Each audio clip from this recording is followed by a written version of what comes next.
Hi, everyone. Hope you're having an amazing day. Thank you again for all the likes and loves and the views. I appreciate that. The warm comments are always appreciated. Thank you very much. So, today we're going to talk about meditation. So, is meditation good or is it evil? And you might be asking yourself, why do we have to have this conversation, Josh? And well, there are some people out there that have the idea that meditation is evil. Some of you probably didn't even know that. You probably didn't even know these people existed. And that's actually good to know that it's not a big problem out there. But for those people out there who are under these ideas, this information might be helpful for them because I think they don't know this stuff. I think that's really what's going on. And in the case of meditation, uh, it's it is a bit tricky because the funny thing about our Western culture is we never really grew up with it. You know what I mean? Most of us didn't really grow up with it unless you had some kind of unique situation going on. The majority of people didn't really grow up with it. Nowadays, it's probably a little more common to even just hear about it and talk about it. But back in my day, it was a very foreign thing. You would hear about it, but you didn't really know anything about it. And I was doing martial arts too. You think it'd be in there, but nope, not in there. I didn't learn it there anyway. It, I know it's there. I know it's there, but in the ones I was doing, I didn't have any exposure to it. Anyways, so is meditation good or evil? Well, meditation is actually a natural reflex built into you. Okay, that's like saying, is the reflex on my knee when I hit my knee and my leg kicks? Is that good or evil? That's like the equivalent here. Okay, here's the difference between your knee and the mind. Okay, the definition of meditation, okay, this is coming from, you ever read a book called Siddhartha by Hermann Hesse? If you were in high school, you might have ran across this book. You might have had to read it for a class. It's a guy about a guy named Siddhartha. He was a prince, and he basically wanted to figure out a way to get people out of their misery, no matter what it looked like. And so he went on this epic journey, and he eventually figured it out. And this is a true story. This is an actual, real story. Okay, his full name was Siddhartha Gautama Buddha. That was his full name. He was a Prince Buddha, and he dedicated his life to teaching people meditation. That was it, and it absolutely changed the entire consciousness landscape of India, Asia, like that whole area where you see Buddhism. That was like the areas it was changing. It had such a profound impact. It's still lasting to this day. Okay, it's such a big deal in India that if you look at the Indian flag, you will see this wheel in the middle of it. That's the wheel of Dhamma. Okay, those are the principles that you uphold when you meditate. Those are what you're supposed to be upholding when you meditate. The reason why you uphold these things, like practicing the truth, nonviolence, things like that, you're practicing these things to keep your mind nice and steady so that you can really tap in deep to the spiritual Wi-Fi. We'll just call it that. It's a reflex. It's built into you. It's a natural mechanism. It's like part of your biology. That's really what it is. And when you trigger it, what it does is it makes you drop all your psychological garbage. It makes you process all your psychological garbage that you've been accumulating for, well, who knows how long.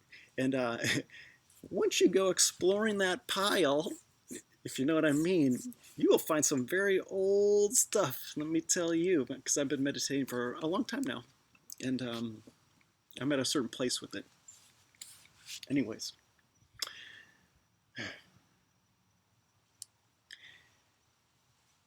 it's natural.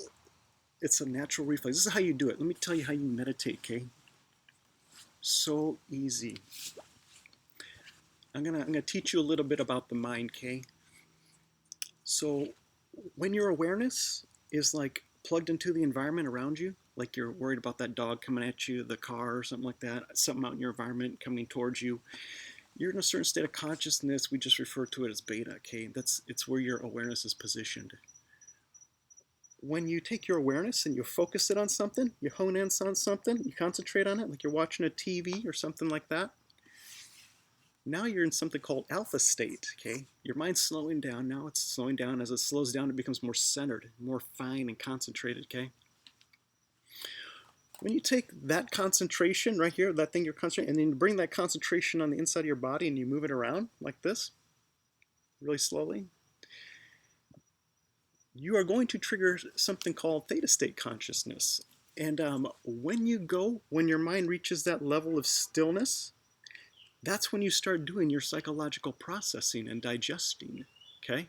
So all that stuff like, have you ever tried to go to sleep at night and you can't sleep because there's like a song playing in your head, or maybe you had an argument or something like that, or something on your mind, right? Something on your mind that's keeping you from dropping down into a certain state of consciousness so that you can run your restorative functions. If that's the case, that's the psychological processing you have to go through. So when you meditate, when you sit in meditation, what you're doing is you're going through all that. You're digesting and assimilating that information. It's a natural reflex that's triggered by doing this, okay? Because memory isn't just up here. It's encoded through your whole body, okay? Muscle memory, have you ever heard of that?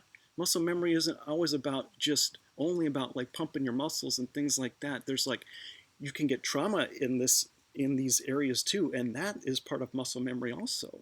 So there's like a lot of psychological stuff wound up in there too. And by giving yourself a moment to go through and do all that psychological digestion, once you do that for like a good hour, when you go and try to go to sleep, now you can go to sleep, okay? But not you get the deep sleep, the real deep restorative sleep that you're looking for. Have you ever tried to go to sleep at night and you can't, or how about this? Have you ever went to sleep at night and when you woke up in the morning, it didn't feel like you slept at all? Has that ever happened to any of you? If that is the case, then there's a good chance that you're not doing enough theta state processing so that you can actually drop down into something called delta state, where you actually reflexively trigger a certain set of restorative functions to kick in, okay? So if you're not getting down there, if you're not spending enough time down here, you're not running those functions, those natural restorative functions. And if you are running them, then when you wake in the morning, you should feel refreshed. If you're not, then you probably need to do some theta state processing, okay? So I'm not sure where you are right now with your thoughts on meditation. If you are one of those individuals that was like on the fence, or thinking it's evil. But if you're curious about meditation and what it feels like to actually be in meditation, I have a video in my YouTube playlist there. It's a 28-minute guided meditation, okay? No matter what it sounds like to you, whatever you think of it, it might trigger you. It might make you agitate you a little in a way or something like that. That's a possibility. It's not my intention to do that. But if you can sit through that 28 minutes and do what the exercises are telling you to do, I guarantee you it will put you in meditation, and you'll get to feel that. You can do it in the morning. If you have insomnia or, a hard time sleeping at night, I would do it right before you go to sleep. Sit for that half hour, and then when you're done, just lay in bed. And I bet you when you wake up, you'll feel much more refreshed than if you didn't do it. All right, well, I hope that helps you out. I hope this information is something that you can use and share with your friends. I appreciate all your likes and loves, the warm comments, And I look forward to seeing you again in the next video. Like and share and subscribe if you will. That helps me out. Maybe I didn't really think about this, but if I can get it maybe monetized, that's a long road. It's a long road to do that. But I'm gonna keep going. If you got, and it's about you. So if you're liking this stuff and benefiting from it, then I'm gonna keep doing. That's really the only reason I'm going to keep doing it is because of you. Okay, that is solely the truth. But if I can somehow monetize a little bit out of that, I should probably do that just because of, you try to maximize everything, right? Because that's kind of like the Tao, it's kind of a yoga thing to do, really. You're trying to maximize the most of a situation or just without any peripheral damage at the same time. All right, I said too much. Have a great day, and I'll see you in the next video. Bye.